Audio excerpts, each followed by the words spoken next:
all these stigmas around VAs as well as whatever it is, but I am consistently pushing the boundaries on what's possible with our virtual assistants. I mean, they bought bikes they bought gifts for my family before and had it delivered. They book all my flights, my hotels, like my snowboarding passes. They'll do prospecting, phone calls, cold calls, qualification calls. I'm teaching one how to do sales right now. They do Facebook ads. They do funnel creation.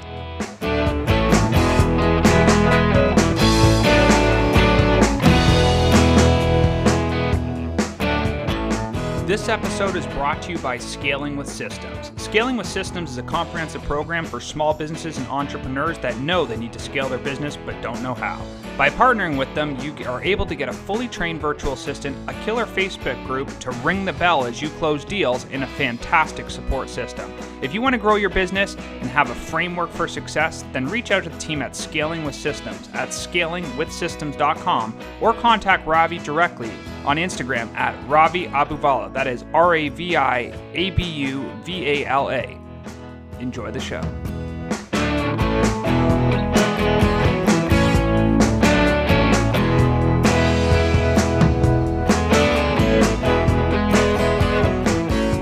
Today we have Ravi Abuvala. How are you today? I'm doing fantastic, man. That was an excellent pronunciation of my name, man. There we go. I've been practicing all day. So let's set the stage here for the audience. Give us some background, where you came from, what are you doing now? Let's talk a little bit about Scaling with Systems so everyone can understand who you are. Yeah, Connor. So first of all, appreciate you having me on here, man. It's been awesome. Cool journey. How did we actually originally, was it an ad that you first came to us at? Or yeah, this will be an interesting story for people. So long story short, there was this video of you, I think you moved into an apartment. You're filming a video that wasn't even an ad, just an organic video talking about you're in your car saying like, oh, I love people are going out on the weekends and wasting their time. It's one less person I got to waste, on getting to the top. Yeah. And so I thought, I was watching this video over and over again. I wrote it down on a piece of paper and then I said, fuck it. Let me get this thing made for Ravi. So I get this placket made. I go find out your address, mail it to you. You're like, what the heck's this guy doing? So I mail you this thing. And then probably 3 months ago when you guys moved or whenever that ended up being, I saw it in one of the videos on Snapchat or Instagram or something like that. So it was funny to see that move around with you as you got to your new place. Oh, that's like my favorite piece of art, my man. It's literally it's in our content room where we shoot content every single day. So yeah, I literally have people walk in here, like, I'll have dates or whatever come up. I'd be like, wow, did you really make that about yourself? I'm like, no, I swear someone made that for me. Like, that's hilarious. But yeah, so just a really quick recap for anyone listening on this. Thank you for having me on here. I do appreciate you very much, man. This is awesome. And I want to try to if you guys are listening to this, I promise you, depending on how Connor sways these questions, this will be one of the most valuable podcasts that you listen to. But essentially, very long story short, whole life wanted to be a lawyer. That was the route I was taking. I was going down that kind of rabbit hole, watched every episode of Law and Order there was out there. So I thought that I knew what law was about. Graduated from Florida State, and I was going to spend a year studying for law school because one of the top law schools in the nation, which I wanted to do, you had to spend a lot of time studying for the LSAT. So to recap it very quickly, graduated, and 3 days after I graduated, I was moving back to my house in Florida so I could spend a year studying for law school. My dad was diagnosed with stage 4 lung cancer. And I hadn't really had a relationship with my dad in a while, and he was living by himself in Atlanta, and he had no one to take care of him. So literally the day after I unpacked my car in Florida, repacked it back up again, moved up to Atlanta, moved into his house, which I don't know if anybody here has lived with their parents after you've graduated college, but it's a whole different experience. And went to chemo and radiation with him 5 days a week from like 9 a.m. until about 6 p.m. And then I was studying for law school there, and then also from 6 to midnight every single day. And I did that for an entire year of my life. And my dad's in remission right now. Super blessed that, it's like 1 out of 600 or something like that actually go into remission from stage 4. But super blessed that happened. And also I'm blessed that it happened in the first place because, near the end of it, I was going to, chemo with my dad, and there'd be these like 12 to 15-year-old kids and these like 35 to 40-year-old guys that are sitting next to my dad with these needles in their arms. And it kind of just, you could see, and I had conversations with them, that they were like saving parts of their life for later on. Like, once I get this job, once I do this enough work, I'll have enough money saved, I'll enjoy it. And so after seeing all this and talking to them, I was like, I don't really know if I want to go to law school. I don't know if this is what I want to do. I'm just doing what other people tell me I want to do. I don't even know what I want to do. And I read a really great book called The Subtle Art of Not Giving a Fuck. And after I read it, I realized that I really was only doing it because the only people that wanted me to do it were my mom, my dad, and my dad's side of the family, right? I'm Indian. And like, at least in our family, it's like doctor or lawyer, right? And ironically, if nobody that was wanting me to be a lawyer was a lawyer. And then everybody who was telling me not to be a lawyer were lawyers. So it was like, it was very skewed. And I just remember after I read that book, I had just came downstairs one day, told my dad, I was like, look, law school. And he was like, you're throwing it all away. What are you doing? And I was like, I don't really know what I'm going to do, but I know it's not going to be law school. So pretty much threw that dream down the pipeline. I took the test because I was already really close to the end of it. So I took the test. I actually scored in the top 10 percentile. I got in the University of Chicago, which is my dream law school. But once again, still was like, that doesn't deter anything. I still want to do it. Sure. And then I Googled how to make money online. I got retargeted by Ty Lopez and bought into his course, created an agency, did it real wrong in the beginning, like real wrong in the beginning. First 6 months was in debt, losing money like crazy, hemorrhaging money, and then kind of started realizing, which one of the reasons Connor and I are so close is in my program, kind of started realizing like, the power of VAs and the power of daily prospecting and having outreach going every single day. And when I shifted my focus to that, within 30 days, we're doing $30,000 a month. And then, now we average a few six figures a month in that company. And then a spinoff from that company was from people like Connor and other people that have followed me online that were like, hey, I see you've created these multiple companies online. How have you done it in record time? And I was like, oh, I kind of just followed a proven process and VAs. And people were like, well, can I get those from you? I was like, yeah, sure. And so from that, like spun off my new company, which is Scaling with Systems. And we've helped about 400 entrepreneurs. A little over 60 of them are hitting six figures a year. And we have 7 doing 7 figures a year right now, all from kind of our systems and processes. So 2 years ago, I was just talking today because we're going to have our first 500K month here in February. And 2 years ago, I was literally going to be like in law school. And then at one point in my life when I was maybe 50 years old, I could maybe make $500,000 a year. 2 years later, we're going to have our first 500K month in the next 30 days. So it's kind of crazy. And that's huge, right? To take that step. A lot of people wish for a 5-figure month, never mind a 6-figure, $500,000. That's the step that people need to get to. And the interesting part about what you've done that other people haven't done is they figured out how to diversify and source out, right? Delegate and eliminate, basically 4-hour work week stuff. Tim Ferriss, basically straight up, get rid of the stuff that doesn't matter, do the stuff that does matter. And now you've really taken that to the next level. So for the people who are maybe starting off a business or entrepreneurs really just getting going, what is your biggest piece of advice or the mistake that they should not make? What should they avoid? Yeah, great question. Yeah, that's awesome. So whenever when we start working with somebody, we usually just follow 3 simple rules. And I didn't come up with this by any means, but I'll just break it down for you. And it's 3 steps: eliminate, automate, delegate, right? And so first thing you should do in your business is realize that the 80-20 rule, right? Pareto's principle. So 80% of the stuff you're doing is producing 20% of the results. 20% of the stuff you're doing is producing 80% of the results. So first thing you really want to do is highlight that 20% that's producing the 80%. Start doing more of that. Then find the 80% that's producing the 20% and cut out that. So examples of that could be just scrolling aimlessly in social media. Maybe going to conventions but not closing anybody there. You're just spending weekends and weekends at conventions, but you're not doing anything there. You could eliminate emails. I never check emails anymore. My team check my emails for me. You can eliminate, watching TV, whatever it is. These all seem really trivial to you guys, but almost everyone here can probably agree that when I tell you you need to spend 3 to 5 hours a day doing prospecting, you're going to go, Ravi, I don't have 3 to 5 hours a day to do prospecting. And I'm going to go, let's audit what your next 2 weeks look like. And we're going to see actually how you're spending your time. So eliminate everything in your life that's not moving the needle forward. So pretty much everything that's not prospecting, you need to eliminate it, or you need to automate it, which is the second step. And we automate a lot of stuff in our company: onboarding new clients, client fulfillment, client management, check-in, reviews for our company, whatever it is, proposals, all that kind of stuff is all automated. And then finally, like what Connor was talking about, and which allowed me to scale all these companies as well, as delegation, right? Doesn't matter if it's a overseas virtual assistant, which we place for our clients, or, a Harvard graduate. A super solid team member can make the difference between you making it or breaking it. And if you can give them what are known as SOPs, standard operating procedures, of like proven things, then you can make their job a whole lot easier. So like for an example here, if you're listening to this, you have no money, you have nothing to do, I would recommend eliminating everything out of your life for the next 90 days, except for lead generation. Then I would find a virtual assistant. We place them for $3 an hour. You can find them for $5, $8 an hour somewhere else. And then give them a task like emailing, Facebook, LinkedIn, Instagram every single day to find your target market, and then have them start conversations that you get on the phone with and close people. And if you do that over the next 90 days, I guarantee you money back, or Connor will give you money that you will close some deals and make some more money than you are right now.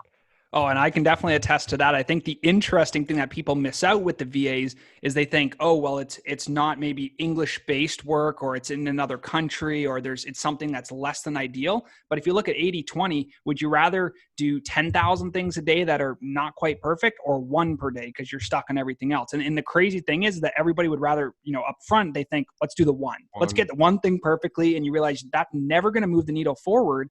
And because of that, you get stuck in this trap, right? Fulfillment, try and get sales, lose a client, get fulfillment. And you kind of go through this system over and over and over again. And the crazy part is that it's so simple to fix that, and it doesn't cost that much money, right? And it's like it's a roller coaster ride. You literally just described it, right? So I think it's like a crazy statistic of the percentage of entrepreneurs or business owners that have no lead generation system in place. Like, especially we work with a lot with chiropractors and medical spas, whatever it is, like majority of it, lion's share, comes from referrals, right?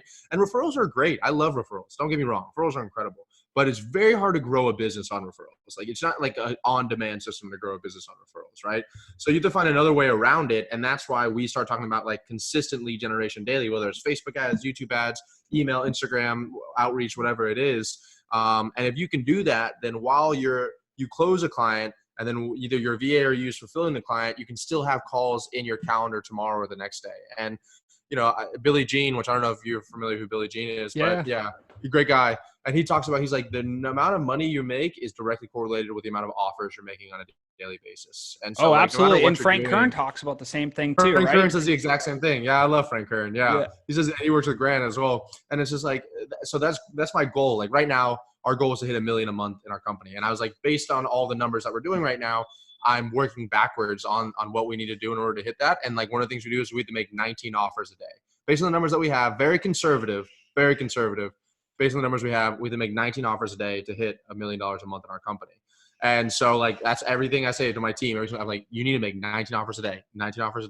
And so like, I have that number in my mind because I know 19 offers a day, if this percentage closes and this percentage actually pays or whatever it is, like we'll hit the $1 million a month mark. Most people have no idea what their number is.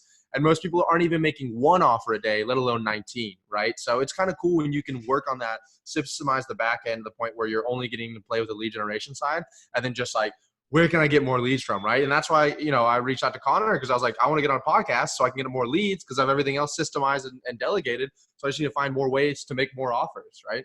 Yeah, and that's the crazy thing too, is that people have the opportunity to make the offer, but they don't. They do these discovery calls and they just talk and just talk and talk. And then it's like, and then what? So what, right? You have to make that offer. And the interesting thing that I've noticed is if you just make the offer up front, people take it.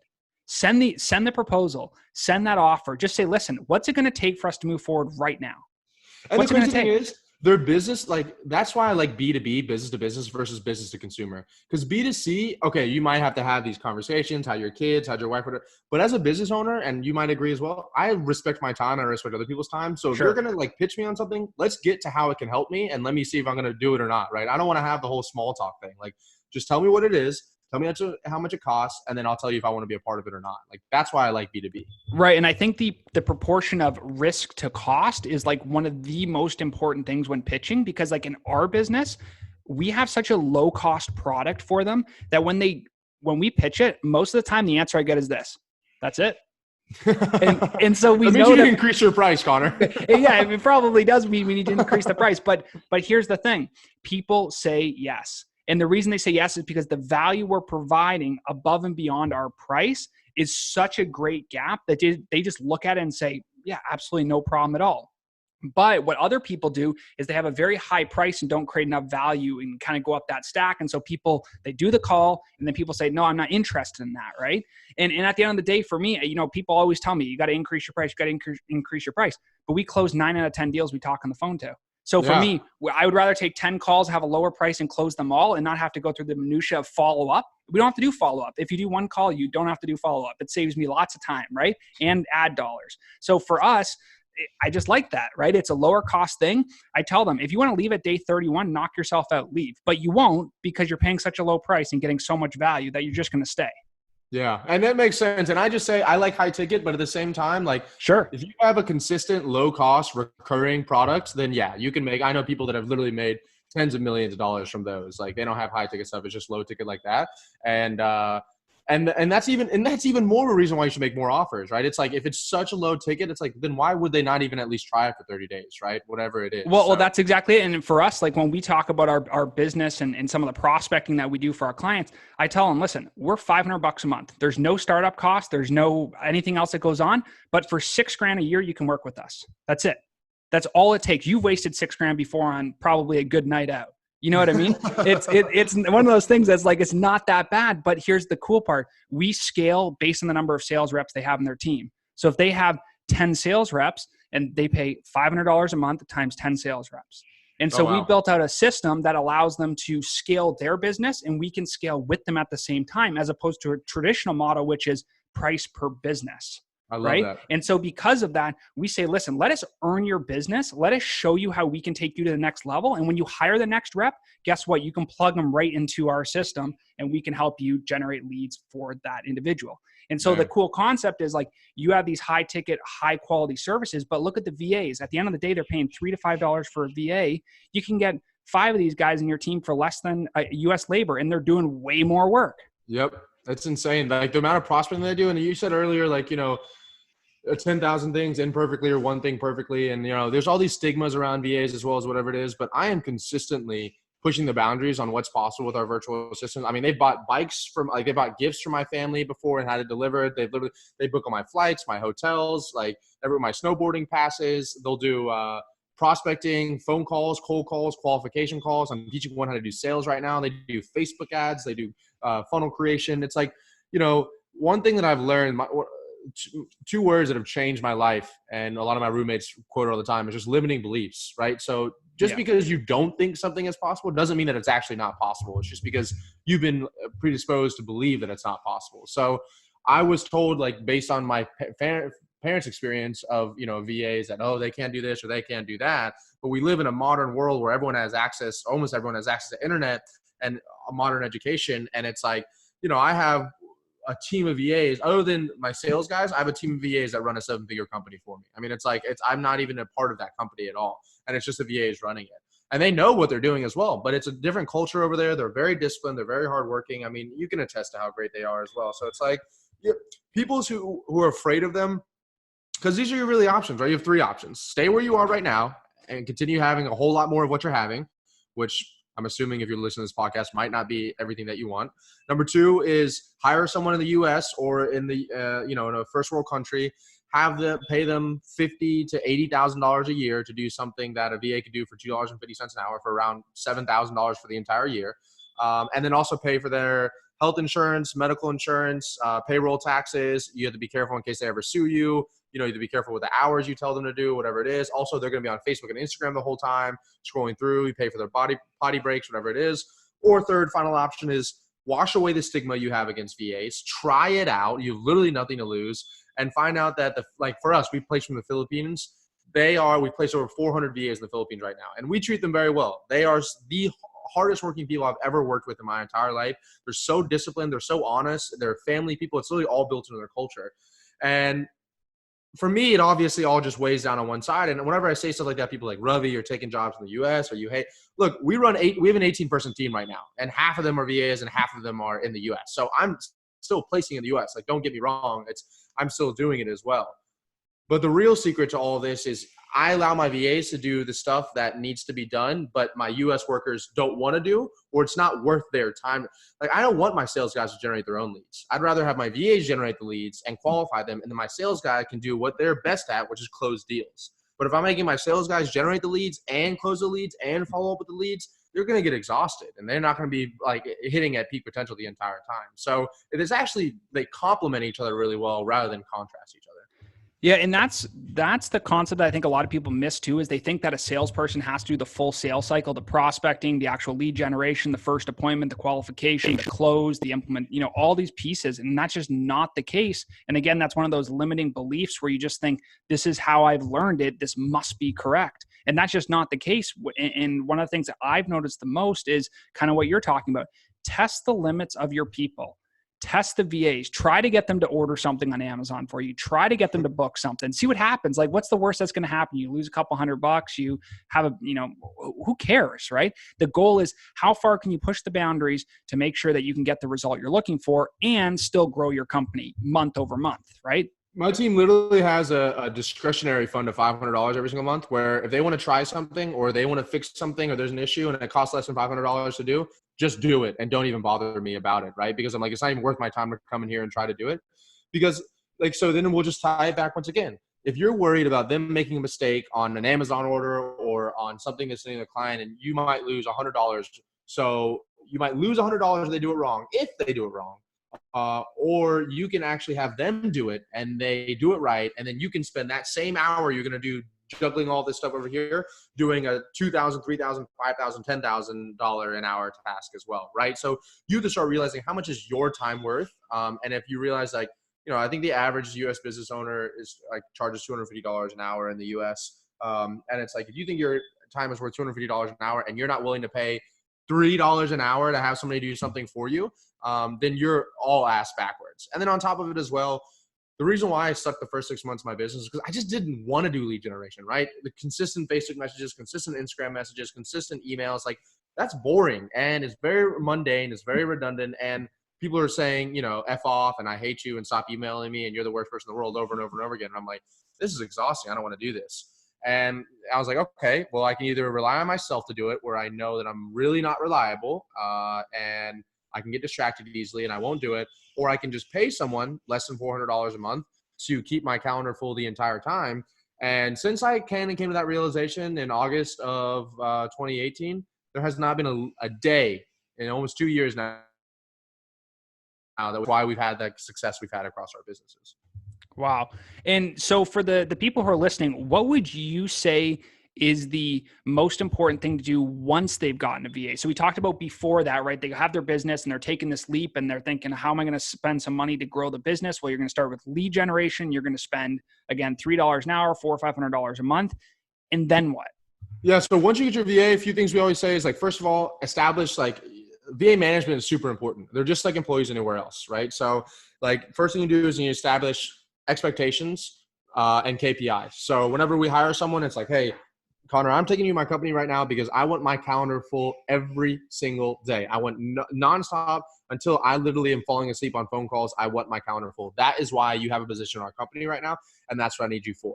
I'm going to give you a bunch of trainings on how to do it based on your past experience, or while you're going through this. If you realize there's a more efficient way to do it, just do the more efficient way and let me know that you're doing it that way.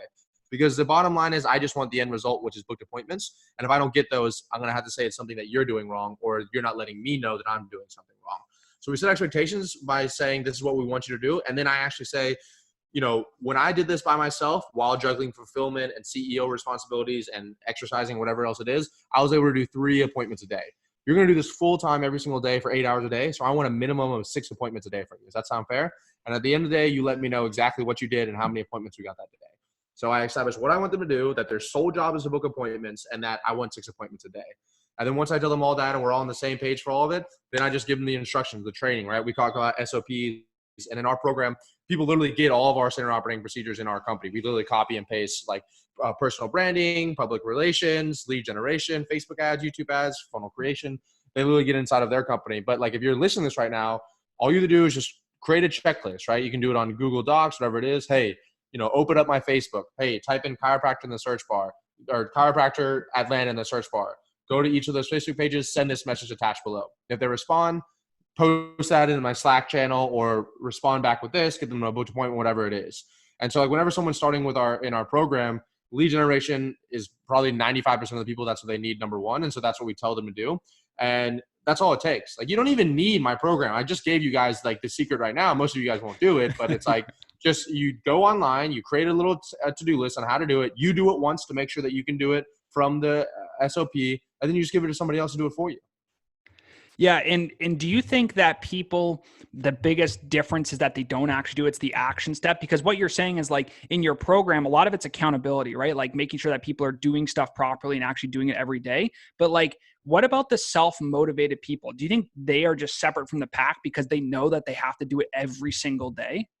Yeah, that's an interesting question. And like, yeah, so like obviously with our program, you get like an entire course. We cover all ads training. You get all of our SOPs, all of our pitch decks, proposals, like every messaging we've ever done. And then you also get the Q&A calls and the Facebook group in addition to the virtual assistant. And so for me, a lot of times I see, even self-motivated people, whatever it is, like you get enough no's and fuck offs and you're eventually going to be like, or if you get enough days where you haven't made money, you're gonna be like, oh, this is so tough.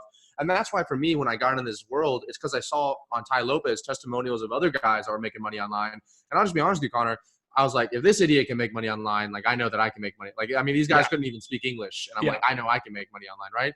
So I think the benefit of the program, in addition to the VA and all of the coursework, is the community, right? The Facebook group. It is an incredible, with 400 plus people inside of there. It's literally like every single day people are posting wins, questions, ideas, thoughts. People are starting businesses there. We hold masterminds. Like, so it's a community of people. Number one, and number two, it's also motivating because like we have something called ring the bell. So anytime someone gets a deal in, they ring the bell. And then like right now, the reason I was late to this call was because I was trying to put in a Facebook post, all the ring the bells we've had the past 7 days. There's 38 of them. So I'm like trying to like upload them in a Facebook before we had, that's why I was late to this call. And so imagine like, you're like, I don't know if this works. I don't know if I can do this. And then every day you're seeing somebody else, boom, boom, money, money, money. Like, damn, well, they're doing it and I obviously can do it then. And so it kind of motivates you for that. And then, yeah, the Q&A calls, like motivated or not motivated, like a lot of the coaching calls I get on is just me going like, yeah, well, did you do the things that we talked about last week? I'm like, well, no. And I'm like, well, this conversation is pretty much useless. And like just calling people out on their bullshit. Right. Which It's I love as a accountability. coach. Yeah, and that's what it is, right? And that's why I tell people, like, and my sales team says the same thing on the call. Like, if you are faint of heart and you want somebody to like, oh, it's okay, Connor, it's fine, you'll get to it. I know you've had a tough week. This is the wrong program for you. Because I'll just pretty much straight out come out and be like, honestly, we've been saying the same stuff for 6 weeks, and the definition of insanity is saying the same thing or doing the same thing over and over again, expecting different results. And that's exactly what you're doing right now. So it's cool having discipline, but for me, the biggest difference was when I started making money was I joined an online, I paid for a course, and with that course came an online Facebook group for like all the people that paid inside of it. And like half those people are now some of my closest friends. I just moved to San Diego with 3 of them that I met inside of that group as well. So I think like business can be lonely. And if you can kind of find a community of other people that share a lot of the same values and beliefs and are going through the same journey as you, you can get so much value out of it. Not even just a monetary value, but just like a happiness value. Yeah, and that's probably the most important thing about entrepreneurship, right? There's a lot going on. It's extremely difficult. It's hard to have that grit all the time. So what people really need to focus on is making sure that they have the opportunity to have other people around them all the time, right?